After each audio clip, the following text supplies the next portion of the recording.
Hi, everyone. Thank you so much for attending today's Augusta Baker Diversity Lecture. My name is Sierra Harris, and I'm a doctoral student at the University of South Carolina. And I, along with my cohort sibling and other advisee to Dr. Nicole Cook, Kiera Vargas, would like to welcome you to today's session.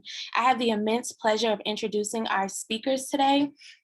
But before we get into all of that great stuff, I do want to quickly go over some Zoom housekeeping rules. Today's session will be recorded, and the recording will be sent to every registered guest at the conclusion of the session. We ask that you mute yourself during the presentation, but utilize the chat to ask questions and engage throughout. There will be a time where we will encourage you to unmute yourself and ask our speakers some questions. But let's get into the good stuff. Today we are joined with Amy Breslin, Dr. Sarah Park Dahlen, and Becky Leathersich from the Asian Pacific American Librarians Association, or APALA. So let's get into their bios, y'all. Y'all are in for a treat today. Amy Breslin is a librarian at the Lorain Public Library System in Ohio. Her background includes children's and outreach services. She holds an MLIS from Kent University and is a 2019 ALA Spectrum Scholar. So we have some Spectrum family in here today. Amy has been serving as an APALA Family Literacy and Focus Committee co-chair from 2020 to 2022. Sarah Park Dahlen is an associate professor at the School of Information Sciences at the University of Illinois at Urbana-Champaign. She co-created the Diversity in Children's Books infographics and administered the Lee and Lowe's 2015 Diversity Baseline Survey. She co-edits research on diversity in youth literature and co-edited diversity in youth literature. Her first Baker lecture addressed anti-Asian stereotypes in youth literature. And then finally, but certainly not least, Becky Leathersich is an education librarian at SUNY Geneseo. She holds an MLIS from Syracuse University and served as on the 2020 to 2022 APALA Literature Awards Committee for picture books, as well as the 2020 to 2022 APALA Family Literacy Focus Committee.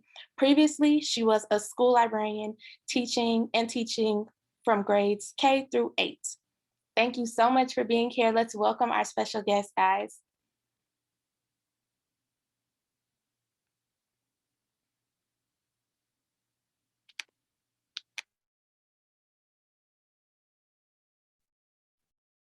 Good afternoon. Thank you so much, Sierra. Sorry, I forgot to unmute myself at first. Good afternoon, everyone, and thank you for coming to our webinar. We want to thank Dr. Nicole Cook, the Augusta Baker Endowed Chair and Associate Professor at the University of South Carolina. We appreciate the opportunity to be included in the 2022 lecture series and look forward to this discussion on Asian American and Pacific Islander youth literature, and to introduce APALA's evaluation rubric. I am Amy Breslin. I'm Sarah Park Dahlen. And I'm Becky Leathersich. Before we begin, although we are here remotely, we want to acknowledge that the unceded land we are on has long served as sites of meeting and exchange amongst Indigenous peoples, including but not limited to the Erie people and Kaskaskia tribe in what is currently known as Cleveland, Ohio. I'm zooming in from the metro currently known as the Twin Cities, Minnesota, traditional homelands of 7 Anishinaabe, also known as Ojibwe, and 4 Dakota nations. I'm zooming in from the village currently known as Geneseo, New York, where we reside on the historic homeland of the Seneca Nation of Indians and Tonawanda Seneca Nation. We share this land with honor and solidarity. We also recognize that collective liberation requires more than a verbal acknowledgement. For that reason, we have contributed funds to the Committee of 500 Years of Dignity and Resistance, the Minnesota American Indian Center, and the Seneca Iroquois National Museum. If you want to learn more about whose land on which you reside, a basic starting point is native-land.ca. To learn more about Indigenous librarianship and literature, please join and support the American Indian Library Association. So today, we will first discuss APALA's work the context for the rubric's development, definitions of AAPI, Asian Crit, and anti-Asian racism. Then we will apply specific portions of the rubric to discuss visibility and collection development and practice evaluating racialized depictions within individual works. We're happy to take questions at the end of our presentation. The rubric to evaluate Asian American and Pacific Islander youth literature was created on behalf of the Asian Pacific American Librarians Association, APALA. APALA was founded and is organized by library workers of diverse Asian, Native Hawaiian, and Pacifica ancestries who are committed to co-creating an organization that addresses the needs of AAPI library workers and AAPI library user communities. Throughout the COVID-19 pandemic, APALA has intentionally provided support, community, and advocacy for AAPI library workers. We are sincerely grateful for the contributions and labor of the AAPI folks who have walked before us. Today, we stand on the shoulders of giants and would not be giving this presentation if not for the decades of labor and activism from those ahead of us. APALA celebrated its 40th anniversary in 2020. And that same year, as anti-AAPI violence escalated, we realized the need for criteria for evaluating AAPI youth media and literature to dispel misconceptions and stereotypes. The APALA rubric draws upon the work of the Council on Interracial Books for Children, framed within an AAPI specific context as a novel work of research. It is intended to function as a guide, not a checklist, and it can be used to critically evaluate individual books as well as entire collections. We recognize that although we conducted in-depth research on topics outside of our expertise, the privileges and visibility of 4 East Asian, cisgender, heterosexual women influenced the lens through which the APALA rubric was created. To work toward accuracy and sensitivity, we consulted children's literature scholars to provide cultural insider knowledge or content outside of our backgrounds and experiences. And although we are here presenting today, we do not speak for all Asian Americans and Pacific Islanders. Now, Sarah will share with us about Asian critical race theory.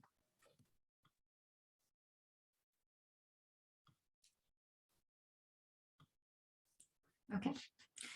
An Asian American is a person residing in the United States whose ancestry is from the continent of Asia, and a Pacific Islander is a person whose ancestry is from the Pacific Islands of Melanesia, Micronesia, or Polynesia, including US-occupied Hawaii.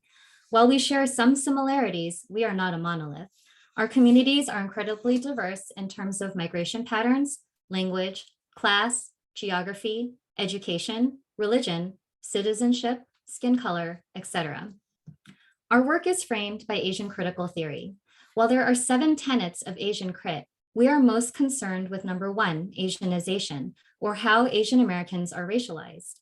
Number 3, reconstructive history, which is about building a collective AAPI narrative to transcend AAPI relative invisibility. And number 5, intersectionality, where Asian Americans are multidimensional characters. As an extension of Asianization, the first tenet of Asian crit, we emphasize that Asian Americans are racialized in particular ways and that xenophobia and anti-Asian racism have a long, ugly history in the United States. The escalation of anti-Asian racism during the pandemic was fueled in part by the former administration's use of words like Chinese virus and Kung flu, leading Asian Americans to rightly predict that we would become scapegoats. This is not new, as Asian Americans have been scapegoated throughout history, such as when Chinese laborers were violently harassed and pushed out of jobs in the late 1800s, during the Japanese American incarceration during World War II, the killing of Vincent Chin in 1982 during the Detroit auto industry slump, and most recently in post 9/11.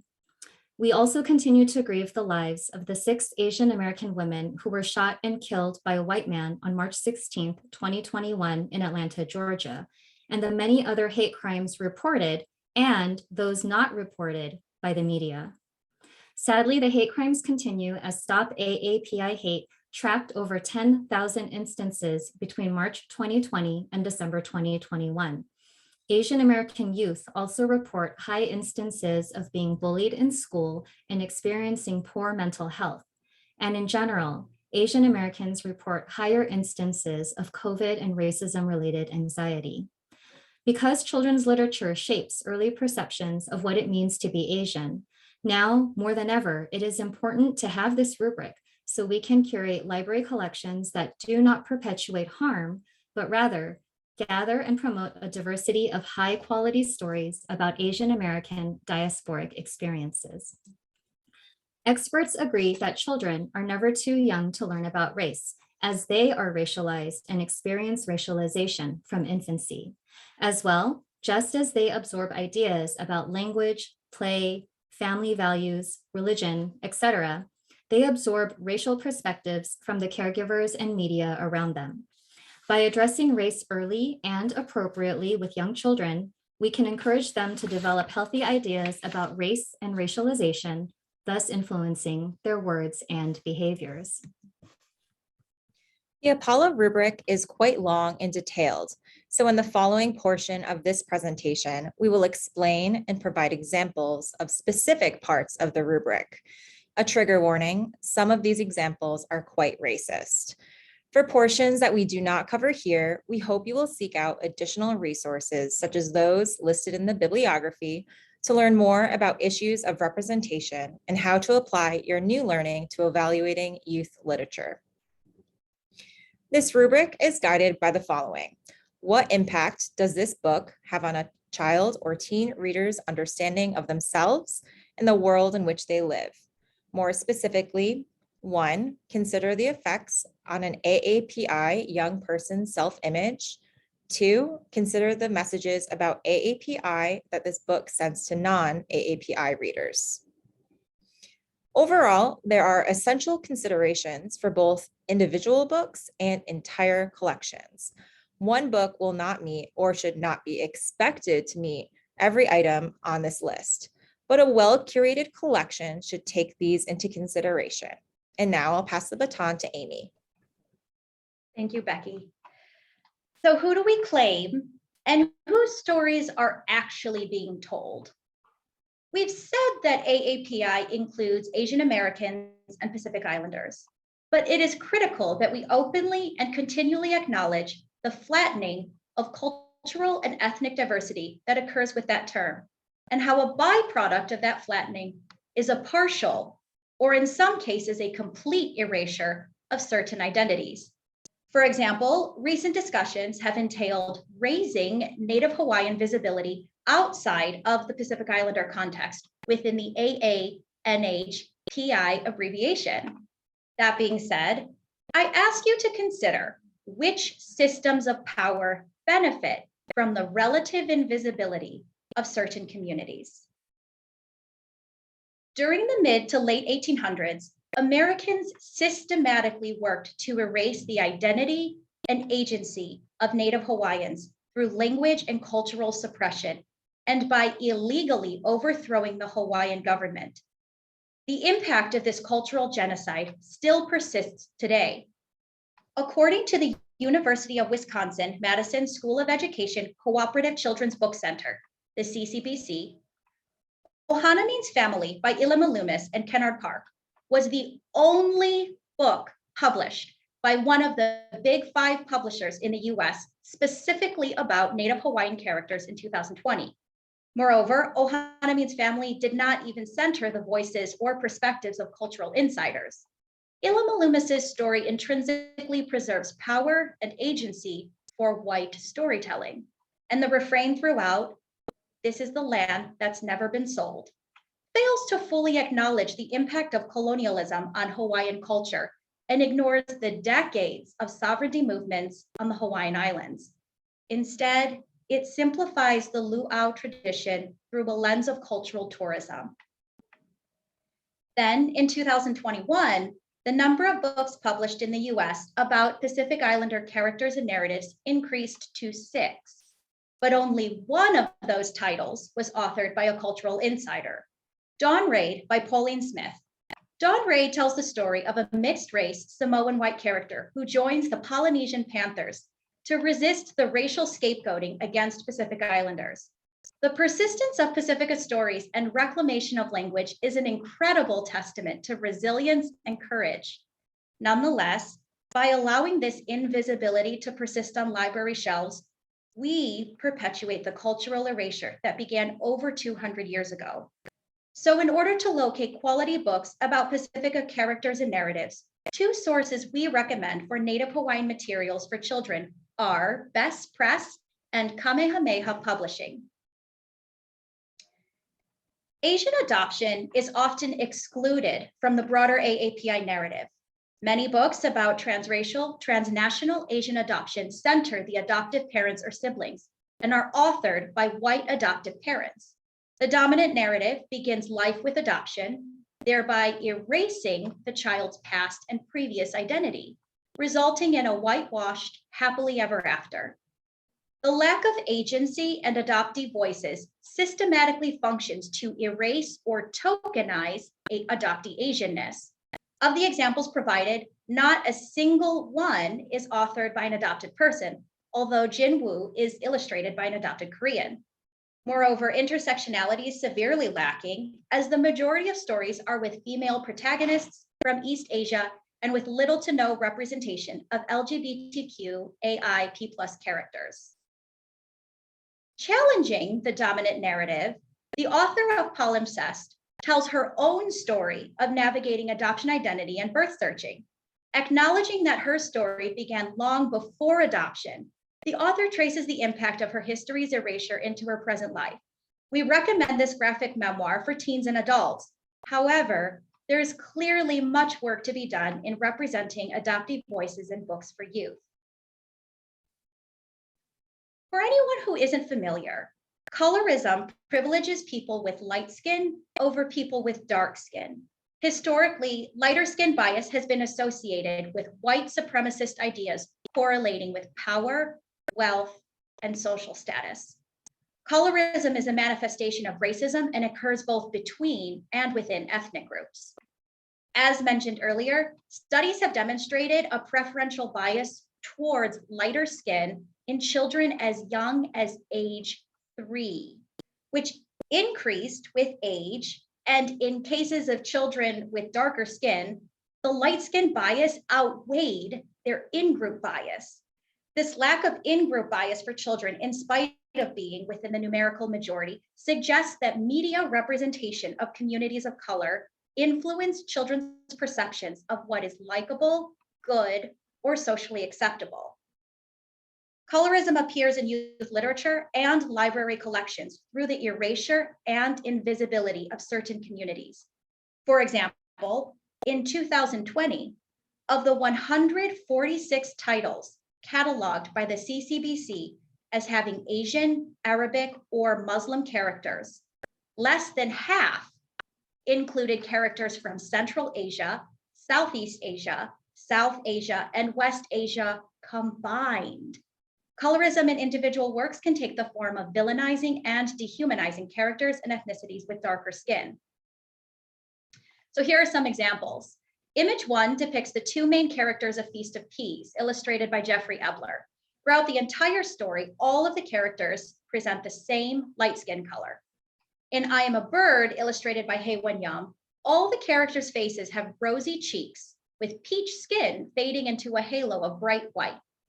This general lack of phenotypic diversity in both examples erases the existence of folks with darker skin and perpetuates a colonialist idea about what is considered mainstream, normal, or mattering. Likewise, Islamophobia can appear in obvious and overt ways, like this horrifying image by Dr. Seuss from 1950. It can also appear in more subtle, yet just as harmful ways. One Green Apple by Eve Bunting, illustrated by Ted Lewin, depicts an immigrant child without agency or voice. The matter-of-fact text normalizes the classmates' Islamophobia, downplays the impact of US militarism, and entirely omits any cultural specificity. Instead of affirming Farah's ethnic identity, she is expected to passively accept these conditions. Furthermore, Bunting justifies othering and isolation by essentially blaming Farah's language and clothing. And although Bunting is silent on Farah's specific background, to his credit, Lewin attempted to depict Farah's attire as culturally specific as possible. Although Farah is reflecting on how she is alone and how she does not belong, in this last image, here she is depicted smiling. Examples of positive visibility include How to Wear a Sari by Darshana Kiani and Joanne Lufrithoff, and Lakshmi's Mooch by Shelley Anand and Navi H. Ali, where a range of phenotypic diversity is depicted, and the qualities that might cause a child to feel othered or isolated are instead celebrated. The Planet Omar series by Zainab Mian centers a Pakistani character who challenges racism and othering. Omar is presented as well-rounded and multidimensional, where trauma does not define his entire identity or narrative. So when evaluating works for colorism, consider whether the work erases the phenotypic diversity of AAPI communities and whether the work validates Melanesian and non-East Asian folks. When evaluating whole collections, note whether the majority of your titles feature main characters with light skin.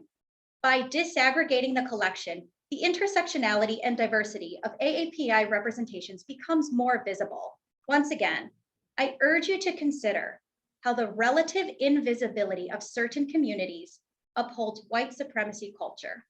Now, Becky will share with you about the model minority myth, power, and agency. Thanks, Amy. One major content area to pay attention to when evaluating children's literature is the model minority stereotype. The model minority stereotype is a stereotype created in the 1960s that presents a, quote, glowing image of a population that, despite past discrimination, has succeeded in becoming a hardworking, uncomplaining minority, deserving to serve as a model for other minorities, end quote. The term was first used by William Peterson in his 1966 New York Times Magazine article, Success Story, Japanese American Style. He wrote, quote, this is a minority that has risen above even prejudiced criticism by their own almost totally unaided effort, end quote. Through this article, he mistakenly suggested that Asian Americans have made it.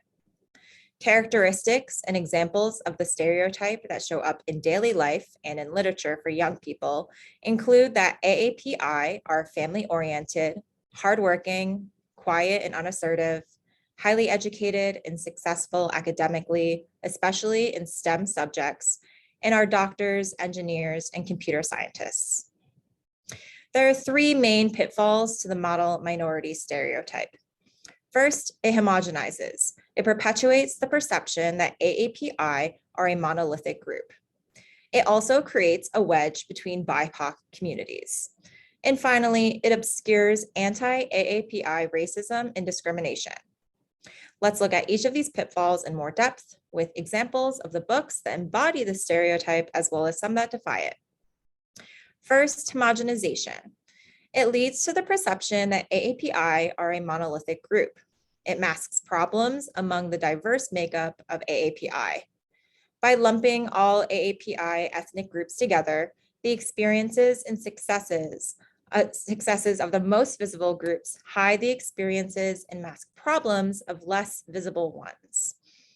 AAPI groups in need don't receive the aid that other underprivileged BIPOC might, for example, scholarships. Anyone not fitting into the stereotype is seen as a failure or anomaly. Non-stereotypical strengths aren't recognized or fostered. Children aren't given the help needed in the areas in which they are supposed to be gifted. And an example of a book that embodies that stereotype, in Dan Gutman's The Homework Machine, Brenton Tamagotchi is a Japanese-American genius kid who invents a homework machine. No other cultural context is given, and Brenton's character is not fleshed out much further. He's the smart kid with the Asian last name, and that's about it. Another example that demonstrates the stereotype, Violet is the Chinese Thea sister in the Thea Stilton spin-off series of the Geronimo Stilton books, and the model minority stereotype is even more egregious. Her friends call her a walking encyclopedia. She describes herself as an intellectual. She plays violin and piano, and she's a real ace at checkers. Those are the only characteristics that define her when she makes her appearances in the series. An example that defies the stereotype is The Sun is Also a Star by Nicola Yoon. Korean-American protagonist Daniel is the primary love interest, which is something we don't often see in YA Lit, and whose physical description is far from the nerdy model minority stereotype. It's refreshing to have a book describing AAPI characters as they truly are, with features unique to them, not falling into the all Asians look the same stereotype. Second, this stereotype creates a wedge between BIPOC communities. It implies there are good minorities and problem minorities. It suggests minorities who don't follow the AAPI example are possibly deserving of prejudices against them. It promotes the idea that if you just work hard and keep your head down, you can be successful. In the middle grade novel, Stand Up, Yumi Chung by Jessica Kim, it does a great job defying the stereotype. Yumi's parents work incredibly hard in their restaurant, but still have trouble financially. Even more to the book's credit, Yumi helps her family raise money using her talent and passion for stand-up comedy, which is by no means considered a model minority interest. Last, the model minority stereotype gives the impression that AAPI don't face discrimination or systemic racism. Therefore, they do not need to be part of racial discourse.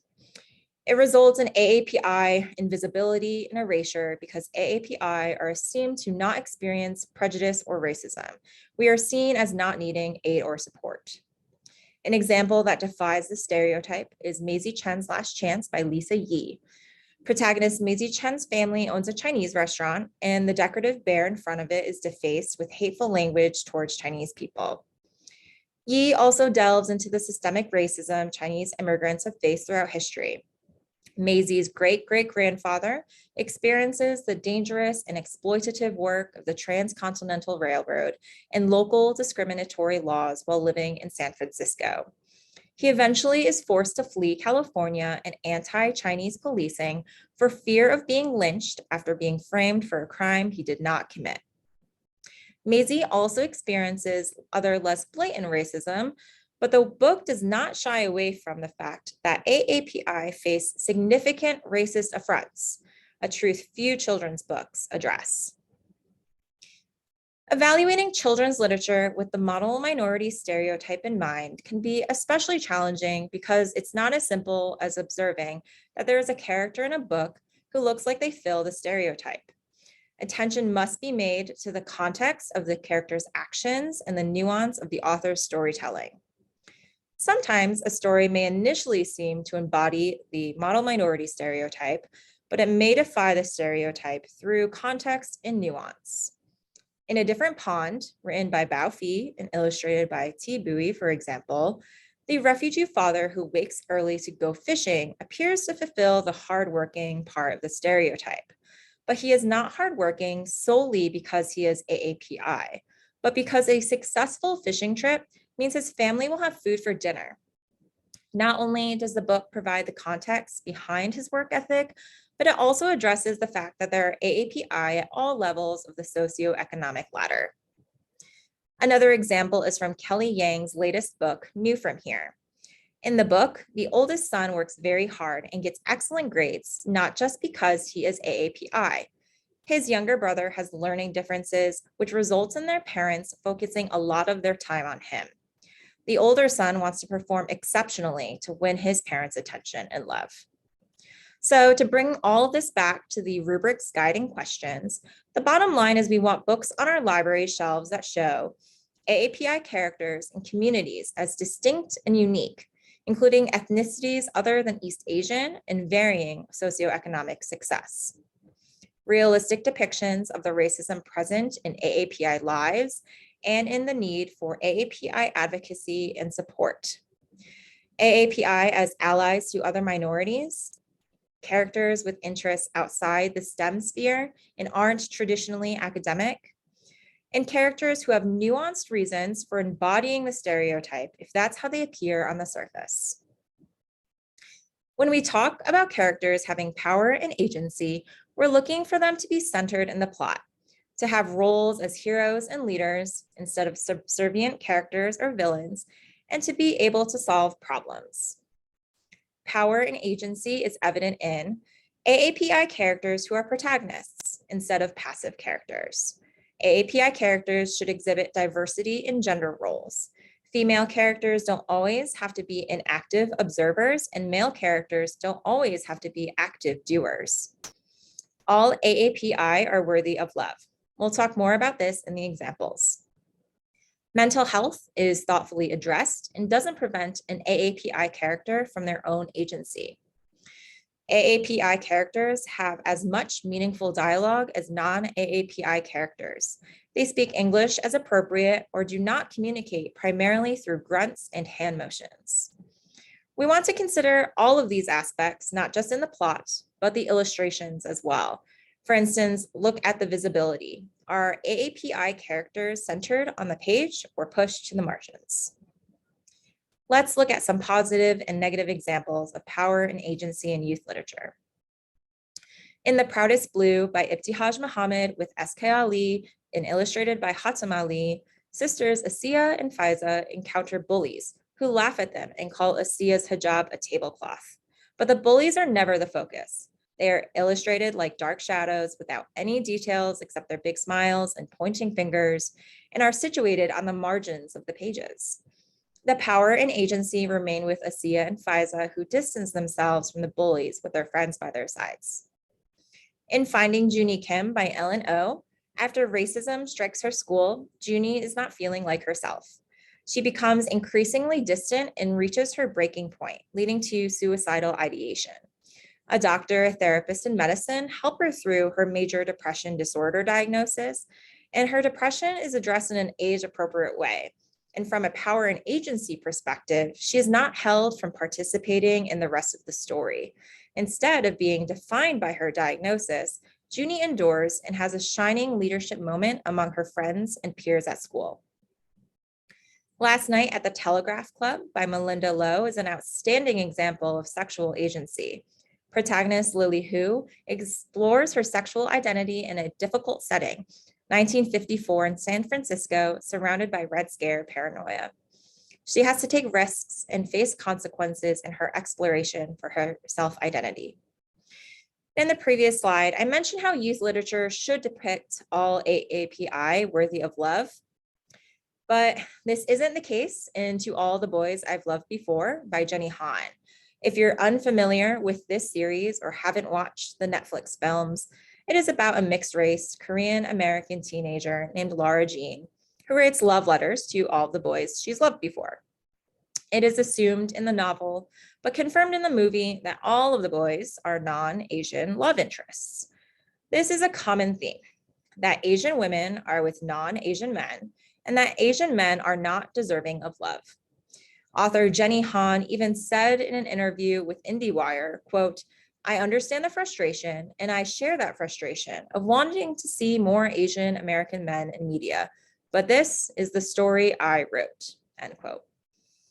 So we're not saying you can't have a book with non-Asian love interests, but rather it's an issue when you have a collection without a single Asian love interest.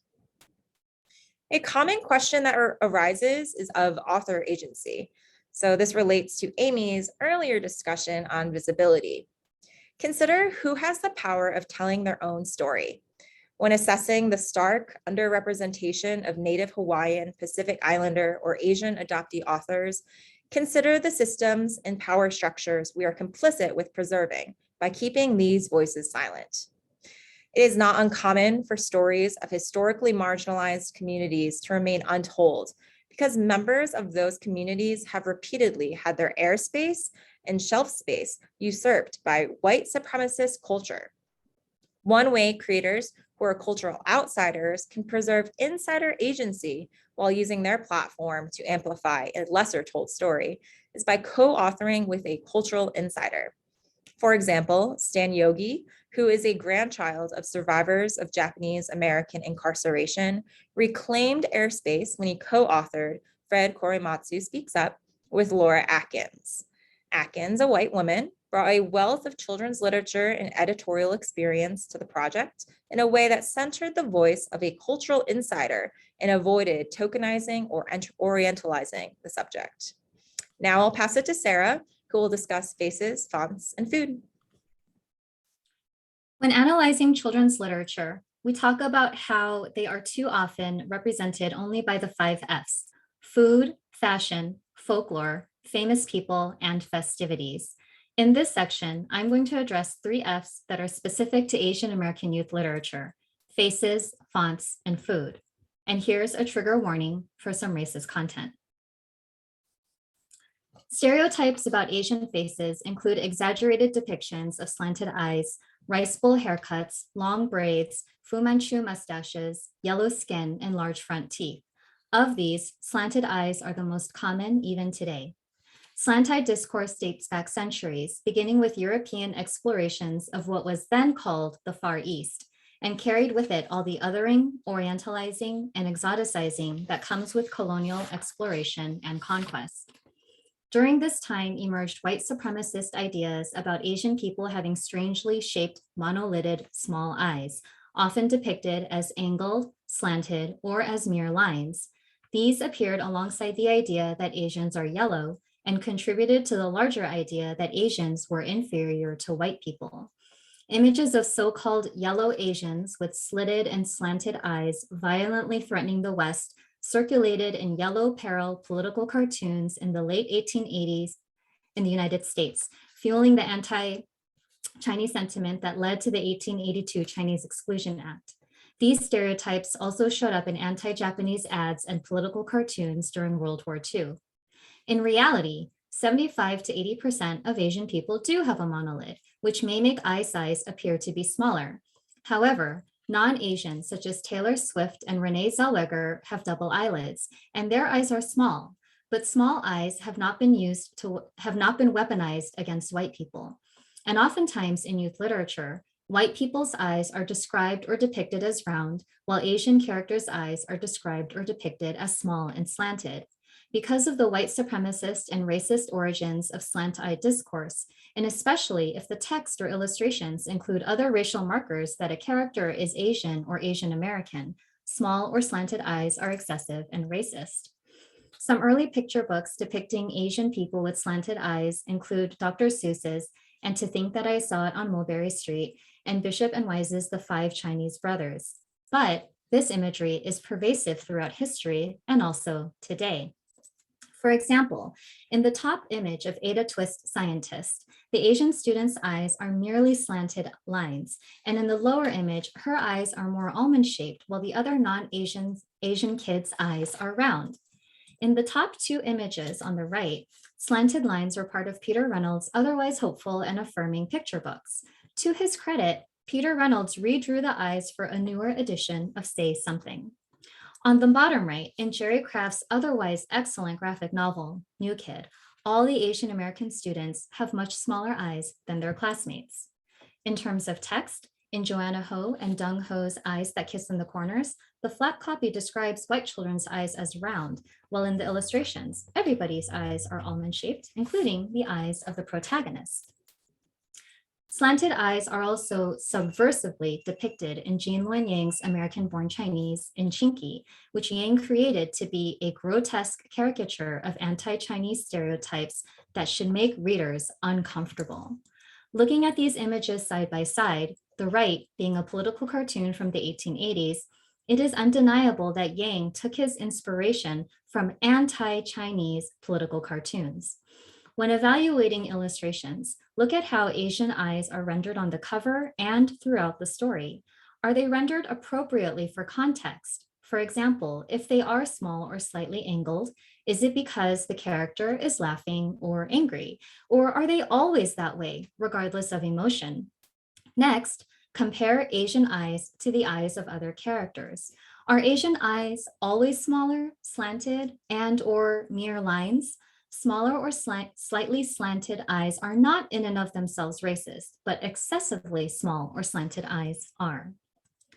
Token symbolism includes fake Asian lettering that doesn't reflect actual meaningful characters in an Asian language and Orientalist font such as bamboo or chop suey font.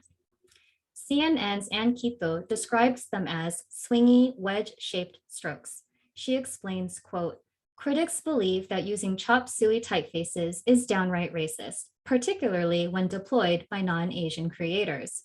White politicians, meanwhile, have been using chop suey fonts to stoke xenophobia for over a century. For example, consider this New Jersey mailer with the words, "Something is real fishy about Andy Kim," with the words "real fishy" and "Andy Kim" in bamboo font. In a personal communication, Newbery Honor-winning author Andrea Wang shared with me about the fake Chinese lettering that appears in the Yin Yang Sisters and the Dragon Frightful by Nancy Tupper Ling with illustrations by Andrea Offerman. It is especially egregious on the Metal Shop page because that text is large enough to be actually read. In contrast, Min Lei and Dan Santat's Drawn Together includes actual Thai. On the copyright page, a note says, the text Thai text transcribed and translated by Nancy and Adam Santat. These two say, "How are you doing?" and "Would you like to watch something else?" Given these racist origins and ongoing use of Orientalist fonts and fake lettering to other, they should be avoided in children's literature, flyers, and signage. In terms of food, evaluate how Asian food is othered and American food is centered, or if Asian food is called ethnic food while American food is just food, and how various characters react to Asian food in youth literature. No Kimchi for Me, written by Korean-American Adam Kim, centers American food and others kimchi, a staple of Korean food. The title itself is othering. We have to say no kimchi for me, including the negative word no whenever we talk about the book. Kim uses phrases such as, Yumi does not like stinky, spicy kimchi, and the word yuck. Stinky is racially charged and socially irresponsible, as it gives permission and language to readers to insult Korean food. On another page, Yumi shouts, "Arg, I hate kimchi," in big, bold letters. Consider the optics of a non-Korean person reading this book out loud during story time. Second, The Invisible Boy is often suggested as a good book for social emotional learning, and I appreciate that. But we must also consider how it uses the othering of Korean food to advance Brian's character arc, which includes a streak of white saviorism. In contrast, in Raina Telgemeier's Guts, though Michelle repeatedly bullies Korean-American Jane about her food, Jane pushes back right away and continues to bring Korean food to school. Raina also loves eating Korean food at Jane's house and explains each dish in detail. So remember that it's not just that Korean food is othered, but how it is othered, and that Korean American authorship does not make a book automatically authentic and good, and non-Korean American authorship does not make a book automatically inauthentic or bad. I hope now it is easier to see both the micro and macro aggressive ways in which slanted eyes, racist fonts, and Asian food are depicted in youth literature, including youth literature created by Asians and Asian Americans. When considering their xenophobic and racist origins and uses, it would be irresponsible of us to let slanted eyes, racist fonts, and the uncritical othering of Asian food continue in youth literature. Wow. Thank you, Sarah. So we've discussed how misrepresentations and stereotypes dehumanize AAPI folks, how the model minority myth, forever foreigner stereotype, and scapegoating are tools that preserve dominant culture, and how invisibility and lack of agency preserve the interconnected systems of colonialism, imperialism, and capitalism. So where do we go from here? How can we, as library workers, scholars, and activists, challenge the harmful stereotypes that are translating into real-world micro and macroaggressions? First and foremost, if you are experiencing stress or racial trauma, please allow yourself space to heal and restore. Healing and resilience are tools of empowerment and resistance. One of the ways APALA has offered support to AAPI library workers is by creating safe spaces for AAPI folks to heal, talk story, and build community. Second, if you are a library director, Adopt anti-racist policies and practices in your organization to create safe work environments for all staff. And remember to take care of your team. Provide support for staff who've experienced racial trauma by providing culturally responsive resilience training and holding space for healing. Offer bystander intervention training for your organization staff to support your AAPI colleagues, students, and users. Don't stay silent. Lack of support creates isolation and invisibility, which only further disenfranchises. Conduct a diversity audit of your collection, disaggregating the AAPI materials and using the Apollo Rubric as a guide. The recent surge in book challenges across the US has been a coordinated and calculated effort to silence BIPOC and LGBTQ+ stories. When purchasing materials for your collection, take notice of the less visible titles and authors being challenged, because they may not be protected by an award sticker on the cover, keeping them from forever disappearing from library and bookseller shelves. But unfortunately, buying challenged books and conducting diversity audits simply aren't enough. If you aren't already, it's time to support schools facing curriculum challenges, particularly those within states where curriculum regulation bills are on the table. Critical race theory is its own discipline and is valid. While CRT is not actually being taught in K-12 schools, these anti-CRT bills are incredibly dangerous. If you work in a public library, please reach out to your superintendents, school boards, and policymakers, because our silence is not neutral, it is complicit. And because erasure from history itself is a form of systemic violence, we can and should advocate for AAPI history in schools. In recent months, Illinois and New Jersey passed legislation mandating the inclusion of AAPI history in K-12 public schools, which is excellent and definitely deserves recognition. California, Connecticut, Florida, New York, and Ohio have introduced similar bills, but they're stuck in committee. So if you live in one of those states, know that we're looking at you right now. We've referenced some of the grassroots organizers who are supporting these bills in our resources document. Reach out to them, support their movement, advocate for Pacific Islanders to be specifically included in the bill's language, and of course, continue advocating for multiracial companion legislation in solidarity with other communities of color. Thank you for joining our talk.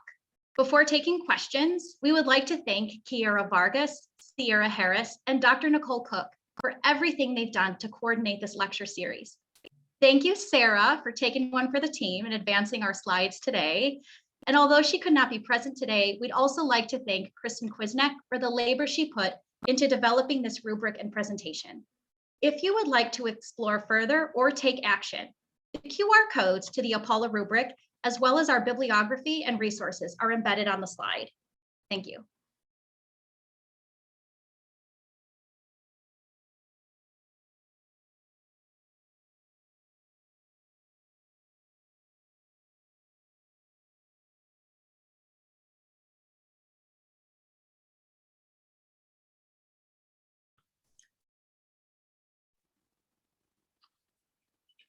We're happy to take questions. Catching up in the chat.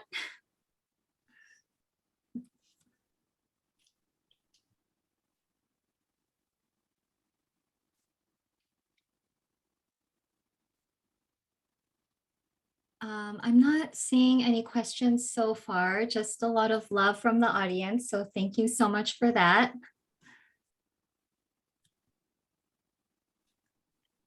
So there is a question, it just popped up. Is this rubric being applied in any libraries? Thank you for asking that question. So we worked together as a team to write the rubric between 2020 and 2021. And then in October of 21, the APALA Executive Board approved it. And we're just now getting to get the word out to other libraries and schools. So if you do adopt it into your organization, we would really, really appreciate it, as would, I'm sure, many other AAPI readers and library users. So I teach an Asian American youth literature class at the iSchool at Illinois. I proposed it in the fall and started teaching it this past semester. And my students conducted a diversity audit at the end of class. And of course, reading the rubric was one of the required course readings. And so they applied the rubric, parts of the rubric, because they had to ask very specific questions for their audit. And I'll be teaching the class again, or if there are any iSchool or WISE Consortium people in the audience, I'll be teaching the class again this fall. It's an 8-week class. So. I would like to just add as well, I read that question differently. Is this rubric applied in any libraries? So, you could apply this to any library that has youth literature, specifically AAPI youth literature. So, working in an academic library, we have a teacher education resource center. We could use that here, obviously school libraries and public libraries. So, adapting it for your specific library, absolutely. Sarah and Becky, the comments and the questions are coming so fast. I think I saw a question that was something along the lines of, I'd like to offer this training for my organization. How do I go about doing that? And then another question was about tracking the legislation. So I'll speak to the legislation portion first. And then if Sarah or Becky, if one of you want to speak to the other question. So if you use your smartphone, if you have a smart device, you can snap the QR code of the resources and bibliography. The very top of our document, and it should be a Google Doc open to anyone in the world, you should be able to see a list of organizations who are working to advocate for those particular bills in all those particular states. I believe the only one we were not able to locate was for New York. Becky, you can correct me if I'm wrong. However, I want to strongly encourage you, if you do live in New York, to reach out to your policymakers. If you live in New York, you know who those folks are. So I want to encourage you to do that. But the grassroots organizers who are leading the movement in the other states, they are keeping up with updates in their social media handles, and they're also including updates like in their websites, and you can always subscribe to their email newsletters where you can get updates. And of course, you can reach out to them and ask and inquire about updates. Also, Stop AAPI Hate. I was in a planning meeting with them a few months ago, and they would really like to create sort of like a clearinghouse for where we can aggregate all of these efforts across the country and provide sort of like a toolkit for states that have not yet begun to advocate for the inclusion of K-12 of Asian American history in K-12. So I would look there to see if there's anything up yet, but also look at the websites in Illinois and New Jersey, because they have provided resources and also started, so at least in the state of Illinois, I'm working together with education colleagues to create PDs for teachers to start implementing the Teach Act in the fall. So keep an eye on what's going on around the country, and hopefully Stop AAPI Hate will have a website or something up at some point.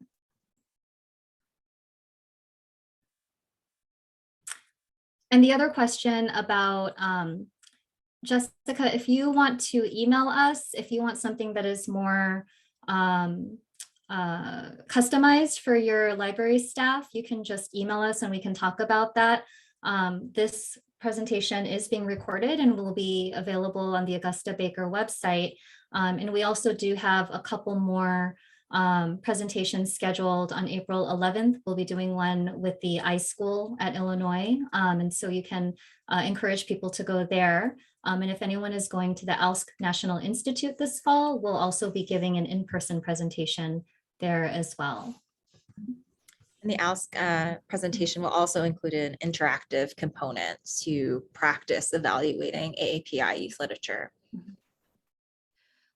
So there's been a couple questions about collection development, YA book lists, PI book lists, and then also a question I'm seeing about how can an individual library reach out to find the AAPI community in their school or town, and how do we form positive relationships? So I can real quick, I'll try and speak to that last question. And then if Sarah or Becky want to speak to the former questions regarding collection development. So I really encourage you to, depending on what state or what community you're coming from, I would start, this is going to sound kind of funny. I would start on the internet and see if you can find where are your local like AAPI organizations. Most states, most metropolitan areas have some chapter of either like OCA or like, for example, here in Ohio, we have an organization that's called OPAL, which is the Ohio Organization for Progressive Asian Women in Leadership. And many states or several states have different chapters of Asian Americans advancing justice. So what I would do is look and see who is representing the stakeholder community in your area. Reach out to them because they already know where their folks are, right? And then I would want to work together with them and build a relationship with those organizations so that way you can center the voices and the agency and the community building with those organizations wherever you are, within the United States, if that kind of makes sense.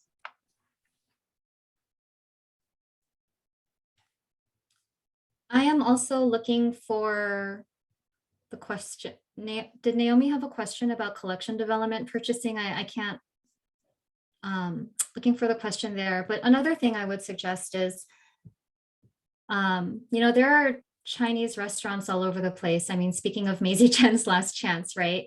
And oftentimes if you go into a Chinese or Korean restaurant or grocery store or other kind of business, they have flyers for related organizations. And so just entering into those spaces, you might be able to make connections by doing that. Yeah, churches, temples, language schools, there are potentially a lot of different kinds of organizations that you might be able to connect with. Mm-hmm. Oh yeah, Naomi, that you can apply the rubric to purchasing and evaluating. Absolutely. Yes, thank you so much. Mm-hmm. So I don't want to overlook the question that was about resources for finding good PI books. Oh. Sarah, you might have more to add, but one of the things that I can say is that it's kind of unfortunate that there is a lack of Native Hawaiian and Pacific Islander representation in terms of those stories being published. So those stories can be hard to find. But I really recommend, if you're able to, source from Best Press and Kamehameha Publishing. They have a lot of great content for youth. That's why I am familiar with and I recommend them. There are other publishers that are embedded within the NH and PI communities who produce their own content and publish their own content, probably for a much broader range of ages as well. And then on top of that, I believe that, Sarah, correct me if I'm wrong, I believe that the Diverse Book Finder, as well as We Need Diverse Books, also has some lists containing titles for Pacific Islander and Native Hawaiian content. And social justice books, which is on the Teaching for Change website. They curate actually a lot of really great lists, like lists that are specific to Asian Americans, lists that are specific to the civil rights movement and voting rights and things like that. So the Social Justice Books website is a good resource in general. And I also wrote in the chat, Little Pacifica Readers on Instagram. Following that account could also provide a lot of resources. Yes, and APALA is also working on curating lists. So APALA is in the process of converting what was before sort of a more static list on the website to Goodreads categories. And so we appreciate your patience as that sort of process, that transition, it takes a while. Yes, thank you, Em. The APALA newsletter also has book reviews. I did my So, homework. you can, subscribe to the APALA newsletter. Jerry Deere is sharing a resource in the chat. If you guys can grab that link, it's an API biography project. So thank you so much, Jerry. I did my homework. When Daddy gets home, can I play with my friends? Yes. This has been amazing. Thank you so much for an amazing lecture today.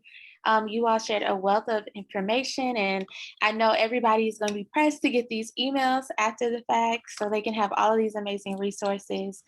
I just want to thank all of our amazing speakers as well as our guests for your continued support with the Augusta Baker Diversity Lecture Series. All of the resources will be shared with you all, along with any other great resources our presenters now feel like we need to have too. And I pray and I hope that we all use what's shared in our respective locations. Thank you so much.